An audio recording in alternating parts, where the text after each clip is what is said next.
관장님 안녕하세요. 관장님께서는 항상 미술 발전을 위해서 예나 지금이나 변함없이 성실하게 노력해 주시고 계십니다. 바쁘신 와중에 오늘 시간 내주셔서 정말 감사합니다. 오늘은 평소 궁금했던 미술 시장에서 미술 관련해서 질문들을 관장님께 여쭐까 합니다. 편하게 말씀해 주시면 감사하겠습니다. 첫 번째, 관장님은 어떤 계기로 미술 자료 수집을 시작하셨는지요? 네, 오늘 뭐 저렇게 처음 만나는 분도 있을 것 같아가지고 제 소개를 잠깐 하도록 하겠습니다. 저희는 지금 그 서울 종로구 상명대학교 앞 부분에 김달진 미술연구소와 김달진 미술자료박물관이 한 건물에 있습니다. 저는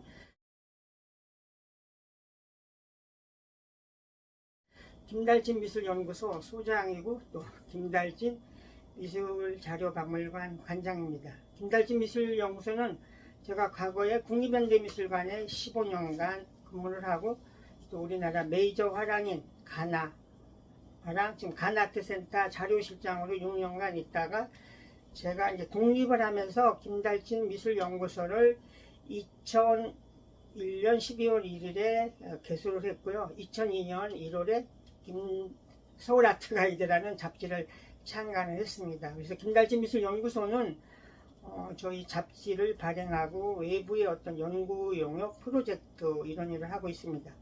김달진 미술자료박물관은 2008년에 서울시에 등록된 2종 박물관입니다. 그래서 저는 현재 서울아트가이드의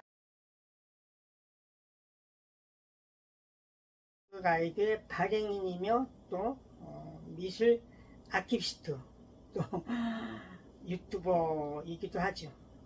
그래서 저희가 그 미술 자료 수집을 하게 된 거는요, 중학교 때 저는 충북 옥천이 고향이고요.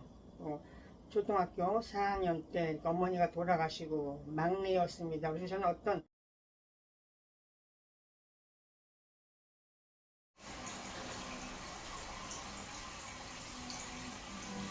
넓고 넓은 바다 위를 외로이 살아가는 어머니의 백길은 조용하고 햇빛은 따사로우나 되돌아보는 세월은 아득하고 괴로운 것이었다.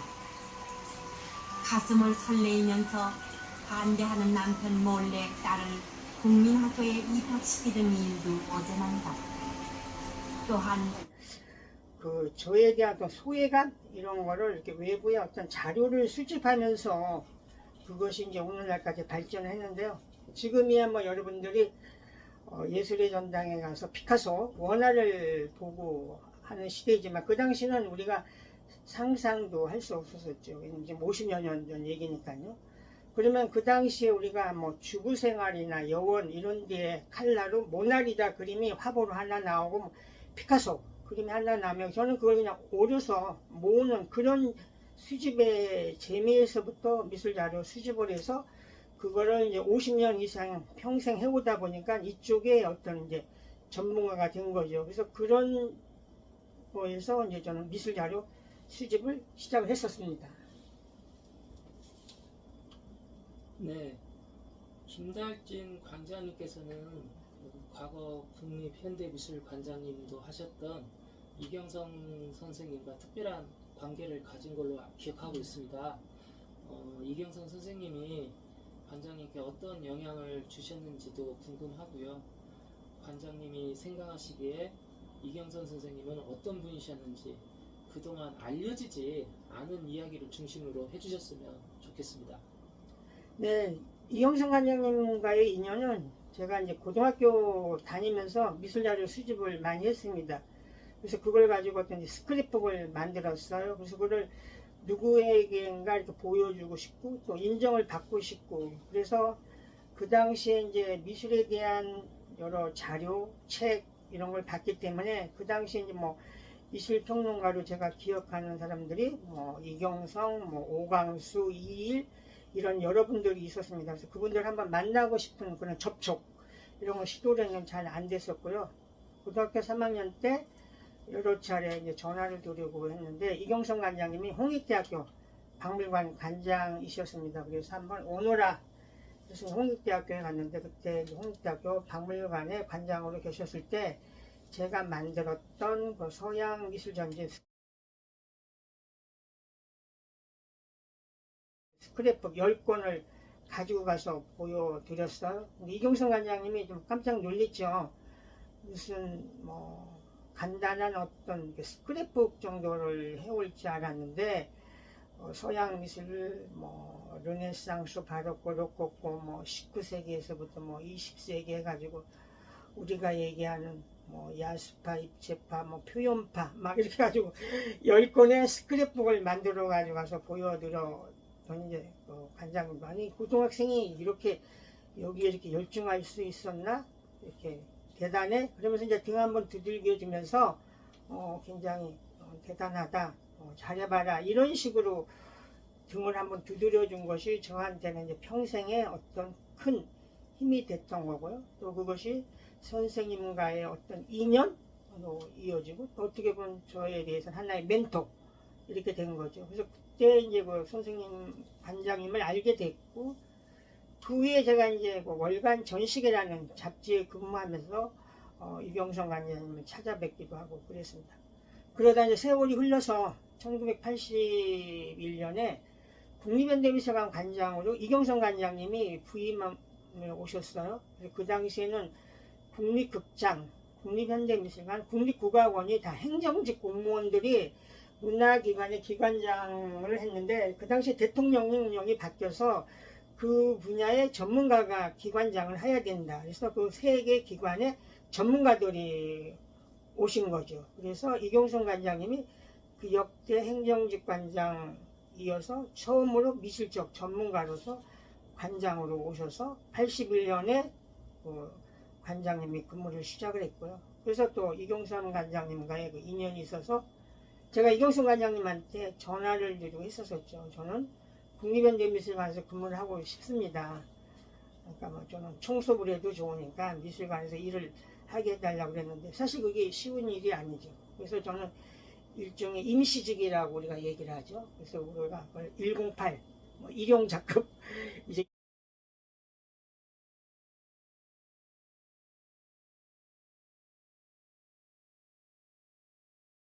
이렇게 얘기하는데요. 하루에 이제 4,500원 일당을 받고서 미술관에 들어가서 일을 시작을 한 거죠. 그래서 이경성 관장님과의 그 인연은 그렇게 됐고요. 그리고 나중에 국립현대미술관에서 이제 81년부터 근무를 하다가 86년에 국립현대미술관이 과천에 새로운 건물이 지어져서 그쪽으로 이전을 하게 된 거죠. 그래서 저도 이제 그쪽으로 갔었고요. 거기에서 이제 정착하면서 일을 했습니다. 이경성 관장님은 뭐 우리가 일반적으로 하는 우리나라 뭐 미술평론가 1호시고요. 또 뭐 근대미술 사학자, 또 미술행정가죠. 국립현대미술관 관장을 2번을 역임을 하셨고 또 나중에 뭐 워커힐 미술관 그리고 지금 그 올림픽 조각공원에 있는 그 미술관의 관장도 했고요. 또 나중에는 일본 소키치 미술관 명예관장도 하셨어요. 그래서 또 미술행정가. 또 여기에 앞서서 그분은 처음에 이화여대 교수로 잠깐 계시다가 홍대로 가서 거기서 쭉 계셨었죠. 그러면 이경성 관장님은 또 미술교육자이기도 하죠. 그 초기에 또 이런 분들은 다방면에서 시대적으로 여러 가지 일을 하실 수밖에 없었고요. 그래서 이경성 관장님은 이런 다방면에서 일을 하셨습니다.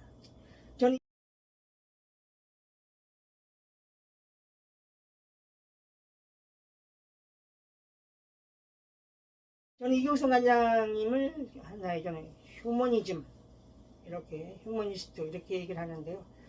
그분은 그 어떤 인간에 대한 이런 존중이라고 해야 될까 이렇게 저는 보고 있습니다. 그래서 그 이경성 관장님이 어느 미술 관장의 해상이라는 책을 내면서 그 책 속에 미술은 만인의 것이다 이렇게 얘기를 하셨습니다. 그래서 뭐 미술이라는 것 자체가 어떤 특정인을 위한 것이 아니라 미술은 모두 다 할 수 있고 즐길 수 있고 한다 이런 생각을 많이 가셨던 것 같아요. 그리고 또 우리가 알다시피 이경성 관장님은 만년에 굉장히 그림을 많이 그리셨어요.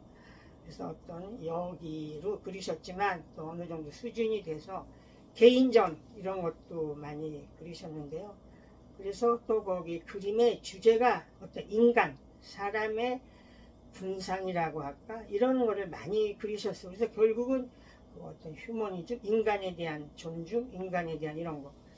그러면서도 또 어떻게 보면 그런 게 있었던 것 같아요. 주위에 많은 사람들이 있었으면서도 또 어떻게 보면 사람이 가지고 있는 어떤 본연의 어떤 고독감이라고 해야 될까? 사람에 대한 그리움? 이런 것 때문에 이런 그림을 많이 그리지 않았나. 그래서 지금도 많은 분들이 그 이경성 관장님에 대해서 그냥 따뜻한 사람이다.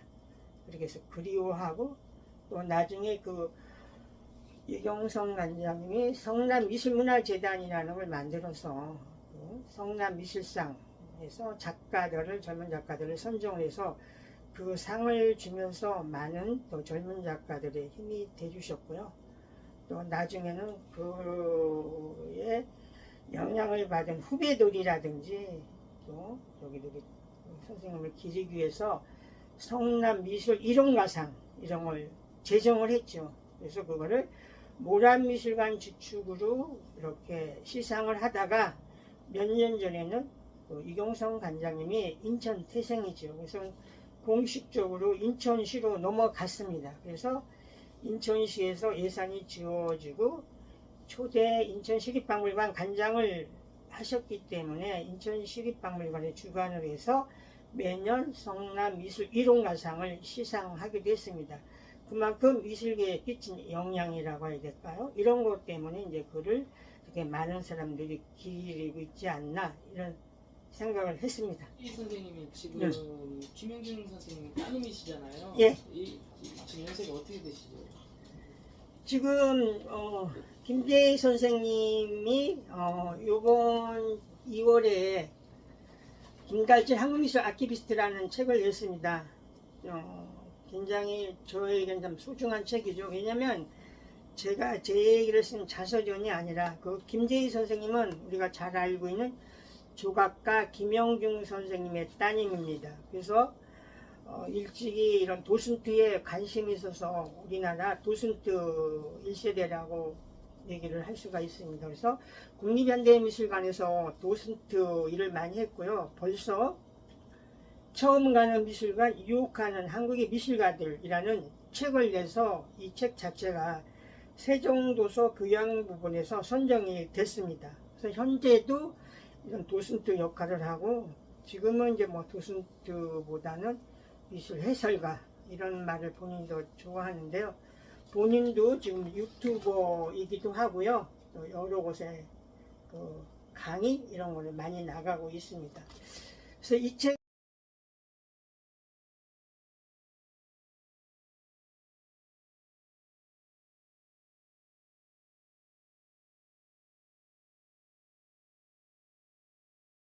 책은 저를 만나서 2년간 저를 공식적으로 16번에 대한 인터뷰를 했습니다. 그리고 제가 써왔던 거의 평생에 대한 일기장을 뒤져서 이제 본인이 이 책을 하나 이렇게 만들어서 김달진 한국미술 아키비스트라는 책을 냈습니다. 그래서 이 책의 구성은 크게 1부와 2부로 이렇게 구성을 했는데요. 1부는 제가 초등학교 4학년 때 어머니가 돌아가시고 그때서부터 이야기를 시작을 해서 그 자료 수집에 대한 이야기. 제가 그 옥천 출생이고 중학교는 대전 충남중학교를 나왔습니다. 그 중학교 시절에 그 원동시장에 가서 일본에서 나온 어떤 화집 또는 일본에서 나온 문고판 이런 거를 모아서 했었던 그런 이야기, 그러니까 수집에 대한 이야기고요. 그 2부는 공유는 김달진 미술자료박물관을 만들어서 그거를 사회에다가 어떻게 유용하게 쓸 수 있나 이런 거에 대한 포커스를 맞췄습니다. 그래서 이 책이 나오면서 또 사실 저는 좀 이렇게 부끄러운 면이라고 할까요? 사람이 살면서 이렇게 좀 얘기하고 싶지 않은 그런 부분이 있거든요. 근데 뭐 책을 나오다 보니까 모든 거를 정말 다 뻘거벗은 이런 책이 돼버린 거죠. 그래서 여기 같은 경우 제가 고등학교 3학년 때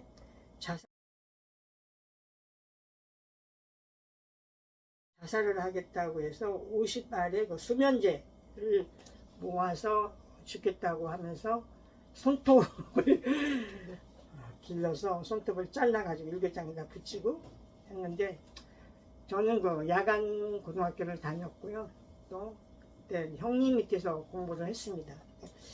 가정 형편도 그래서 대학교를 못 가게 되는 그런 형편이었었고, 또 그 당시 어른들은 본인들이 못했던 거를 아들이나 동생이 해주기를 원했죠. 그래서 형님은 늘상 저한테 공부 열심히 해서 뭐 판사가 되든지 이런 법관이 되라는 그런 얘기를 저한테 많이 했는데요. 저한테는 그게 굉장히 큰 압박감으로 다가왔죠. 그래서 좀 그런 거에 대한 자신이 없고, 또 그거보다는 맨날 청계천에 가서 그런 거 오류 모으고 하는 이런 재미, 거기에 빠져있기 때문에 입시가 다가오고 그러니까 그런 거에 대한 불안감, 이렇게 해서 이제 했는데, 결국은 뭐 그 수면제도 뭐 알게 돼서 또 아버지한테 뭐 뺏기고 그러면서 이제 뭐 끝났지만, 그런 이야기까지가 다 사실 이 책 속에 있었습니다. 그래서 그거에 대한 또 양면성이 있어서 그 뭐 사진을 넣느냐 빼느냐 그렇게 했는데, 있었던 일이고 또 젊은 사람들한테는 그런 시절이 있었다는 걸 보여줘도 괜찮다 이런 얘기가 있어서 그 사진까지도 사실은 넣습니다. 그렇게 이제 공유는 그걸 가지고 어떤 일을 해왔는가에 대해서 쭉 얘기를 했었던 거고요. 그리고 뒤에 가서는 실질적으로 자료 수집을 해서 어떤 사회적으로 뭐를 알려줬나 이런 거를 실질적으로 얘기를 들었습니다. 여기에 보여주는 것은 백이의 현대미술전인데요. 백이의는 벨기에를 한문으로 쓰면 백이의죠. 근데 1952년도 같으면 우리가 한국 전쟁 중이죠. 근데 한국 전쟁 중에 덕수궁 미술관에서 벨기에 현대미술전이 열렸다. 이건 누구도 상상할 수가 없죠. 저도 우리가 일반적으로 믿어질 수가 없었는데, 우연히 제가 이 팸플렛을 입수를 하게 됐습니다. 그래서 그걸 근거로 해서 찾아보니까 그 당시 조선일보하고 서울신문에 기사가 났고요. 그 수잔 바바리오라는 종군 기자가 이 전시를 주선해서 덕수궁에서 열렸어요. 그러면 전쟁 중에 전쟁이 소강 상태였는지 저도 이제 그건 잘 모르겠지만, 근데 전쟁 중에 이게 복제품이 아닌 원화가 여기에서 전시가 됐다는 굉장히 놀라운, 사람들이 몰랐던 사실이죠.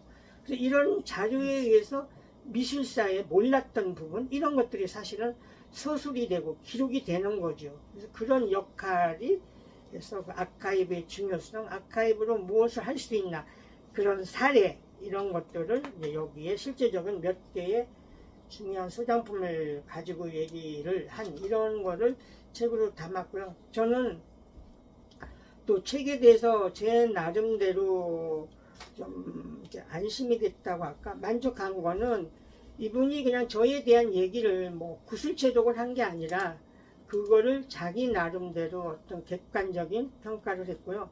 또 거기에 많은 참고 문헌을 동원을 해서 그 행위 하나하나 자체에 대해서 굉장히 의미 부여를 많이 했습니다. 그래서 다른 그 인문학적인 이런 배경, 이런 거를 많이 해서 그것이 뒤에 보면은 이제 참고 문헌으로 많이 나오는데요. 그래서 외국의 서적이라든지 이런 거에서 거기에 대한 의미 부여, 그래서 여기에 보면은 뭐 니콜라스 이존의 공유시대, 한울 아카데미 2019년 책이라든지, 또 로버토 킨슬만이 페이반이라는 사람이 쓴 유튜브 레볼루션, 또 발타 베야민이 쓴 발타 베야민 사진에 대해서 2018년에 워즈덤 하우스에서 이런 굉장히 많은 참고 문헌을 통해서 제가 해왔던 일이라든지 어떤 그런 의미 부여를 해준 책이고요.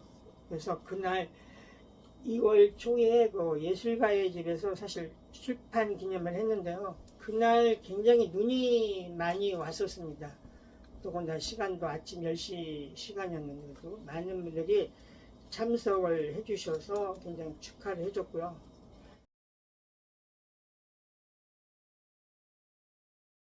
그날 윤범목 전 국립현대미술관 관장님도 이제 축사를 해주셨고, 그 앞에 그 정병국 지금 한국문화예술위원회 위원장님 축사, 두 번째 이제 윤범목 관장, 세 번째는 이제 그 필자를 대신해서 그 국립현대미술관의 그 주무관이 이렇게 축사를, 세 사람이 축사를 했고요. 이 책에 대해서는 추천사를 우리 뭐 문화의 마당발이라고 하시는 그 한국박물관협회 상임고문 삼성출판물 관장 김종규 관장님과 우리 또 너무나 유명하죠. 우리 전 문화재청장 미술평론가, 나의 문화유적답사기로 유명한 유홍준 선생님이 앞에 이렇게 세 페이지씩이나 되는 추천사를 써주고, 이렇게 정말 빨간 딱지까지 유홍준 선생님이 이렇게 추천해 주셨고, 또 뒤에는 윤범목 국립현대미술관 관장, 정재수 전 문화재청장, 윤진석 미술평론가 회장을 역임했죠. 그리고 김병정 그 화가, 지금 서울대 명예교수죠. 이런 내노라 하시는 분들이 책에 대한 의미부여 이런 거를 해준 이런 책입니다. 좀 전에 그 한국 미술 아키비스트라는 책의 수집과 공유에 대해서 중요성에 대해서 편하게 말씀해 주셨는데요. 제 생각에 그 수집과 자료라는 것도 시간이 지속될수록 포화 상태가 되게 마련이고요. 물리적 한계가 생기는데 앞으로 이런 부분을 어떻게 극복하실 것인지, 앞으로 관장님께서 생각하는 과제는 무엇이고 해결 방법은 어떤 것들이 있는지 좀 말씀 좀 듣고 싶습니다. 네, 이 일을 몇십 년간 하면서 가장 심각하게 부딪히는 문제가 어떤 물리적인 공간에 대한 부족이죠. 그래서 저희가 지금 여기 있는 건물이 전체적으로 한 86평 됩니다. 그래서 한 층에 뭐 20여 평이라 굉장히 적죠. 그래서 당장 저희는 여기에서 부족하기 때문에 이 세검정 파출소 옆에 지금 그 건물 지하 40평을 보존 창고로 사실 쓰고 있습니다. 그래서 몇십 년이라는 세월이 흐르다 보니까 처음에 이제 제가 생각했던 거는 다다익선, 많을수록 좋다 이렇게 느꼈는데요. 이 많은 것이 어느 순간을 지나게 되니까 그것이 저에게는 어떤 보존에 대한, 그것도 다 어떤 물류비, 창구비 이런 거가 발생이 되는 거죠. 그래서 지금은 이제 저한테 주어진 더 큰 고민은 여기에서 우리의 김달진 미술자료박물관의 정체성, 이걸 어떻게 끌고 나갈 건가. 예를 들어서 이 수집하는 부분을 어떤 미술에서 얘기하면 어느 장르를 집중적으로 할 것이냐, 또 시대를 봐서 우리가 어디까지 시대까지를 이거 수집을 할 건가, 이런 거에 대한 이제 정확한 구별점, 어떤 명문화된 이런 규정, 이거를 사실 만들어내가는 것 자체가 굉장히 어렵죠. 그래서 이런 부분에 대해서 굉장히 큰 고민을 가지고 있고요. 결국 이거는 어떻게 보면 재원에 대한 문제죠. 재원이 충분히 있으면 우리가 이 공간 말고도 다른 공간을 확보를 한다든지 하면 되는데, 그것이 되지 않기 때문에 지금 얘기했던 데는 그런 이제 큰 고민에 빠지게 되어 있는 거죠. 그래서 이런 부분을 어떻게 할 건가. 그래서 지금 저희가 가지고 있는 그 디폴더 작가라는 것이 있는데요. 그거를 가지고 제가 설명을 드리도록 하겠습니다. 그 디폴더 작가는 저희가 이제 명명한 건데요. 그 D라는 거는 우리가 얘기하는 데이터, 도큐멘타, 디지털 아카이브, 달진 이런 것들이 다 D이기 때문에 저희는 거기에서 디폴더 작가라고 얘기를 했고요. 그 디폴더 작가들을 우리가 다 이렇게 할 수가 없으니까 우리나라 근현대 미술의 대표작인 작가 처음에 270명으로 출발했는데요. 그게 몇십 년이 지나면서 밑에 세대가 윗세대로 올라오고, 그러니까 작가들의 판도가 달라지는 거죠. 그래서 추가를 해서 335명으로 지금 일단 한정을 했습니다. 근데 이거를 저희가 계속적으로 늘려갈 수 있는 공간과 여력이 안 됩니다. 그래서 저희는 일단 우리 미술 자료박물관의 미션을 이제 현대보다는 우리는 더 근대 쪽으로 가야 된다. 그래서 일단은 저희는 자체적으로 예를 들어서 335명 이상에 대한 작가, 또 새로 이렇게 올라온 이런 작가에 대한 자료를 일단 수집은 하지만 이렇게 디폴더 작가로 관리하지 않기로 했습니다. 그건 저희들이 감당할 수 없는 거고, 또 최근에 와서는 이런 것들이 작가 스스로가 본인에 대한 아카이브 이런 걸 관리를 잘 하고 있기 때문에 저희들이 이거를 이렇게 하지 않아도 된다 이런 생각을 했죠. 그래서 그런 걸로 해서 작가도 이렇게 한정이 됐고, 그래서 이제 서서히 우리도 예를 들어서 고미술에 대한 자료라든지 뭐 건축에 대한 자료라든지 이렇게 어떤 장르로 해서 이런 부분은 앞으로는 이제 수집을 안 해야 된다 이런 거를 가지고 있습니다. 관장님 지금까지 평생 살아오시면서 말씀하셨듯이 미술 자료 수집부터 출발하셔서 이제는 미술 기록물들을 체계적으로 관리하고 계십니다. 즉 미술 아키비스트이자 미술계의 중요한 메신저가 되어 있으세요. 앞으로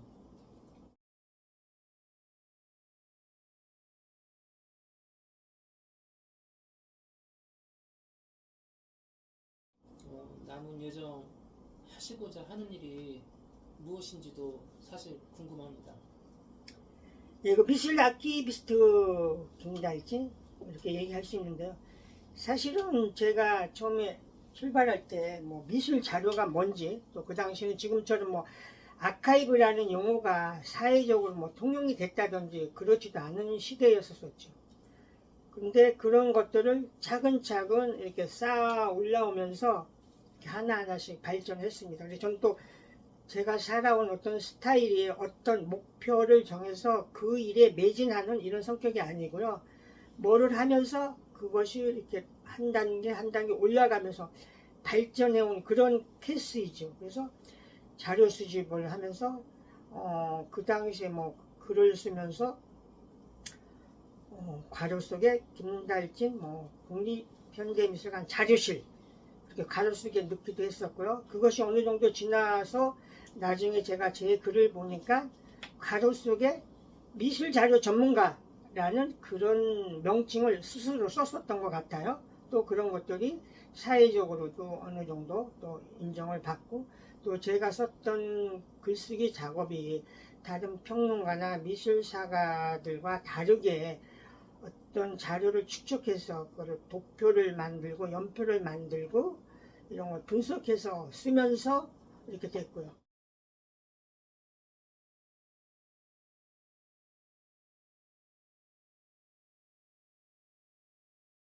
그 이후에 우리가 이제 그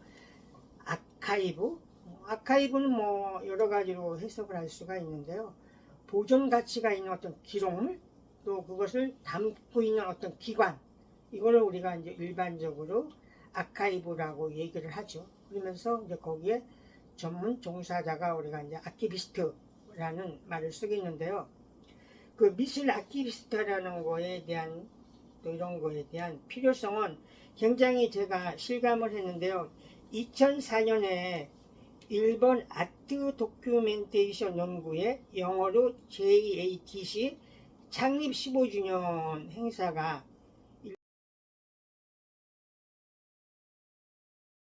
일본 효고 현립미술관에서 동아시아에서 신미술 문화재 정보의 네트워크화를 생각한다 해서 일본, 중국, 한국 세 나라의 국제 세미나가 2004년 8월 6일과 7일 이틀간을 일본에서 열렸는데, 그때 저도 한국 발표자로 나갔습니다. 그래서 그때 제가 굉장히 약간 충격을 받았습니다.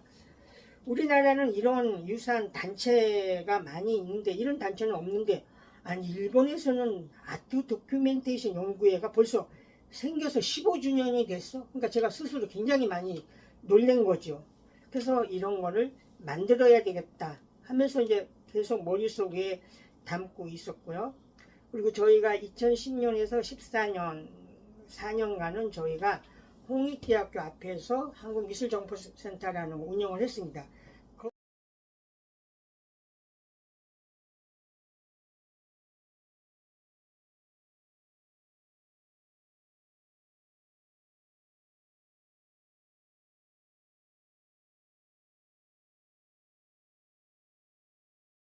거기 있을 때 이 생각이 좀 익어서 저하고 뭐 서진석 씨, 강철 씨 몇몇 사람들이 우리도 아카이브 협회라는 걸 만들자 이런 얘기가 사실 오고 갔습니다. 그래서 2012년에서 2013년까지 저희 그 한국미술정보센터에서 몇몇 사람들이 17번의 준비 모임을 했습니다. 그래서 2013년에 저희가 한국 아트 아카이브 협회라는 거를 창립 총회를 했었죠. 그래서 지금 세 권의 그 당시 어떤 자료집을 만들어서 그 아카이브 협회에서 그걸 만들어 나갔고요. 또 저희는 지금 추구하는 것이 김달진 미술자료박물관이 라키비움입니다. 라키비움은 라이브러리는 책이죠. 아카이브는 기록이고요. 뮤지엄은 박물관, 박물유죠. 그래서 이거는 라키비움 라이브러리는 책, 지금 아카이브는 기록, 문서, 뮤지엄은 뭐 소장품, 이를 합친 말을 우리가 라키비움이라고 하는데요. 지금 많이 이렇게 가는 추세입니다. 다루는 대상이 다를 뿐이지 그거를 수집을 하고 뭐 연구를 하고 열람을 하고 전시를 한다. 기본적인 이런 거는 같은 거죠. 결국은 그게 하나의 문화유산이 되는 거죠. 그래서 저는 김달진 미술자료박물관이 추구하는 건 라키비움이고요. 최근에는 몇 년 전부터 국립중앙도서관 같은 경우도 이 아카이브에 대한 이런 관심이 많아서 라키비움을 추구하면서 밑에다가 뭐 전시실을 만들어서 전시도 같이 하고, 그래서 지금은 이런 것들이 라키비움으로 넘어가는 그런 진입 단계이고요. 각 미술관에서도 이런 거에 대한 관심이 많이 생겨났죠. 그래서 2008년에 김달진 미술자료박물관이 등록이 됐고요. 2013년에 국립현대미술관 같은 경우도 기존에 미술자료실, 미술도서실이 있다가 정영민 관장 시절에 미술연구센터라는 것을 만들었습니다. 그래서 그건 하나의 아카이브 기관이죠. 그리고 최근에는 2023년 작년에 서울시립미술관에서 서울시립미술 아카이브, 여기서 가까운 그 평창동에다가 아카이브 기관을 만들었죠. 그래서 지금은 이런 기관들이 이렇게 또 아카이브를 만들어 가고 있습니다.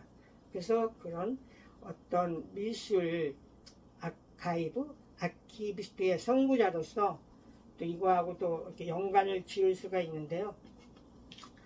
그 당시 우리 한참 그런 게 있었거든요. 1999년에 한국 신지식인이라고 해가지고 사회 각 분야에 이런 걸 선정을 해줬었어요.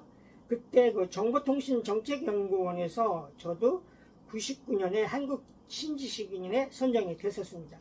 그 2013년에 중학교 도덕교과서 금성출판사에서 나왔는데 거기에 제가 직업적 가치 탐구라고 해서 그 시리즈에 아키비스트라는 이런 내용으로 교과서에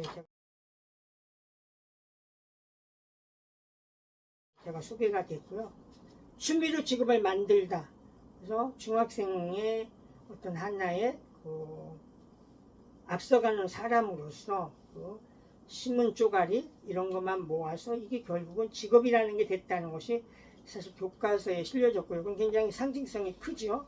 그 2016년에 유민문화재단 중앙일보사에서 주는 홍진기 창조인상에 저는 미술 기록자로서 창조인상을 받았습니다.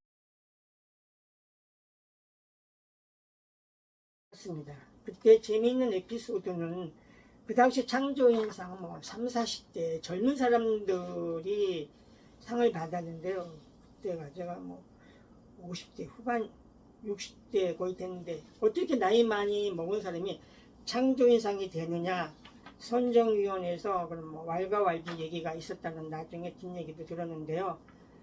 그 사람이 그냥 수집을 해서 끝났으면 창조인이 아니지만 그걸 가지고 우리 미술계의 새로운 어떤 창조의 모습을 보였다 해서 제가 그 창조인상을 받았다는 나중에 뒷얘기도 들었습니다.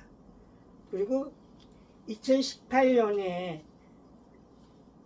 한국 직업사전에 미술 아티비스트라는 직업이 등재가 됐습니다. 근데 그때의 그 하나의 모델이라고 할까가 제가 됐고요. 그 당시 한국고용정보원에서 저를 찾아왔습니다. 그래서 그 미술 아티비스트라는 것이 저로 인해 가지고 한국 직업사전에 이렇게 등재가 된 거죠. 이런 것이 저에게는 어떻게 보면 하나의 또 보람이기도 하고 또 긍지이기도 하고 또 어렵게 해왔던 일이지만 그런 것들이 사회적으로 결실이 맺어지는 게 아닌가 그런 생각을 했고요.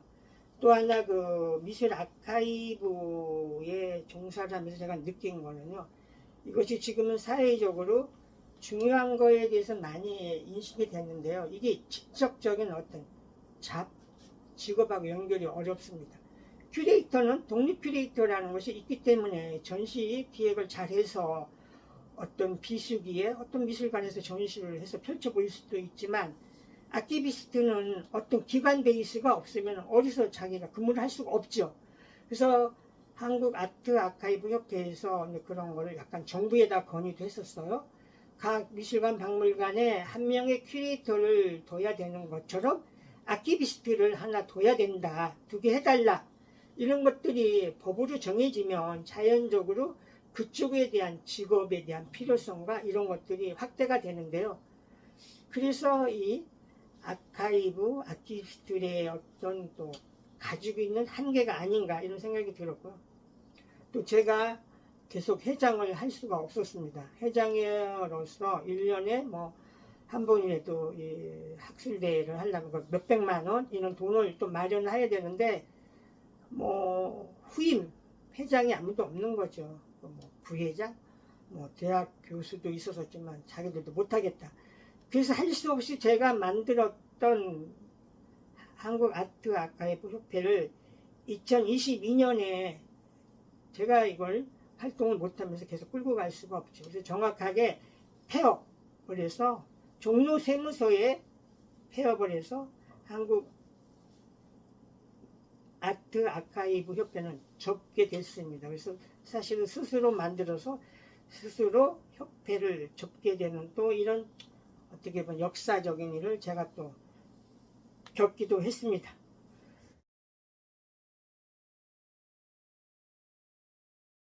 마지막으로 한 가지만 더 질문하도록 하겠습니다.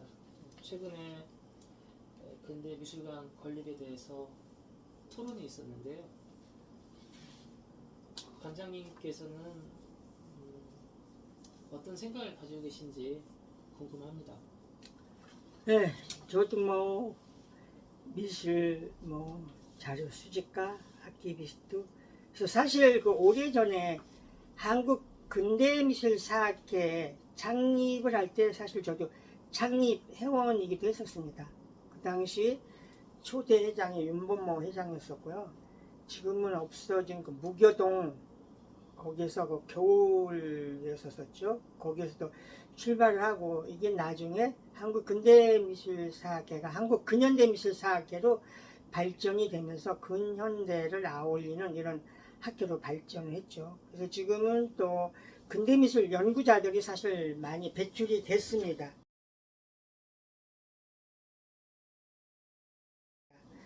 그러면서 이제 그 사람들이 중심으로 해가지고 우리나라의 근대미술관에 대한 설립에 대한 필요성이 계속 강조가 되어 왔었죠.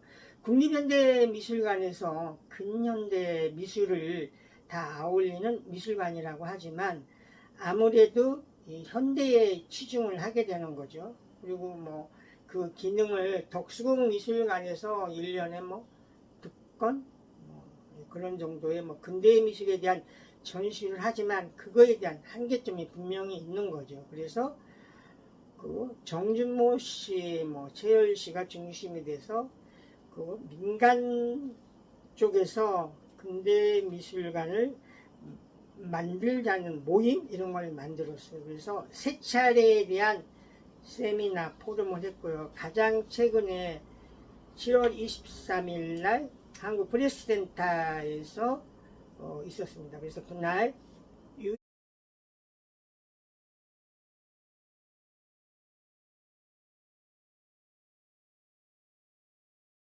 유인천 담당 문화체육관광부 장관도 참석을 해서 본인의 그 의견을 얘기를 했습니다.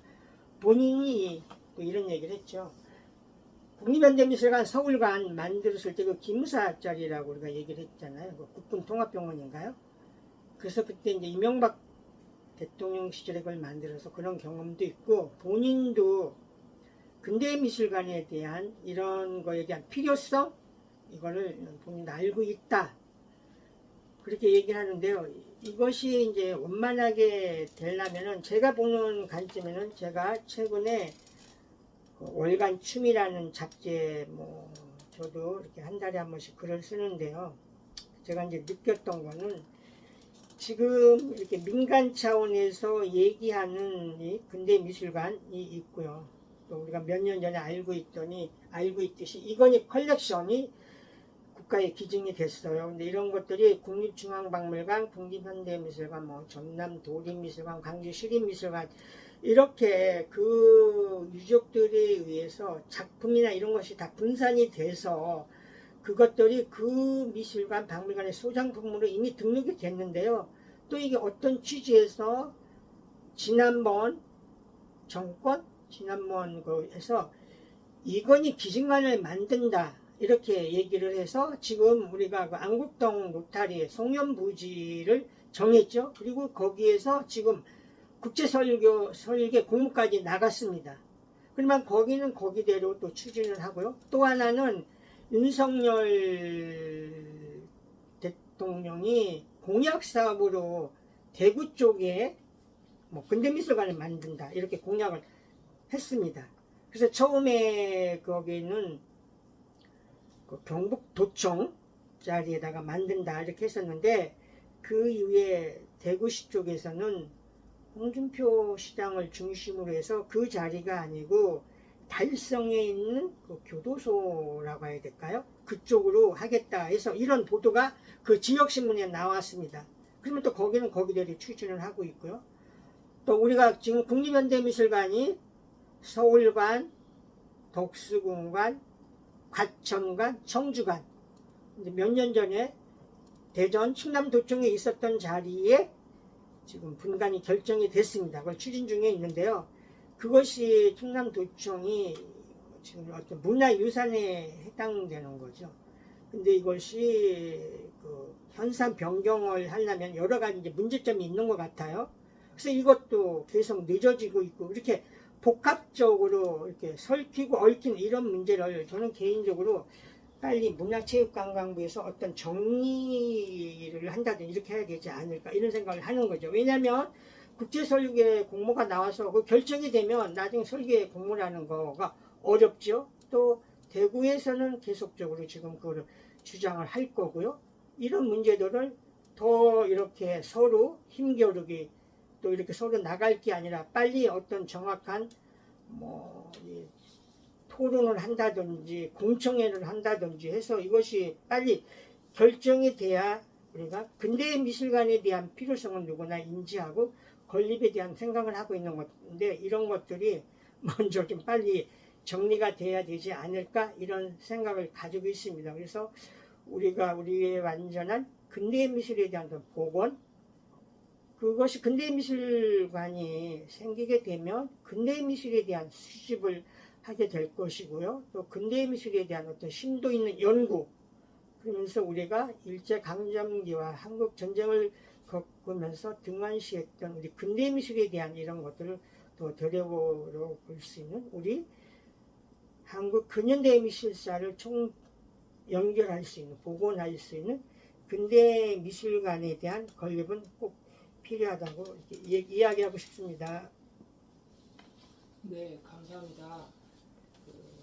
오늘 관장님께 질문들을 하면서 제가 생각한 것은 관장님은 성실하게 평생을 미술 발전을 위해서 살아오신 분이라고 생각됩니다. 여타 다른 미술인들도 많은 분들이 그리 생각할 것이라고 저는 의심치 않습니다.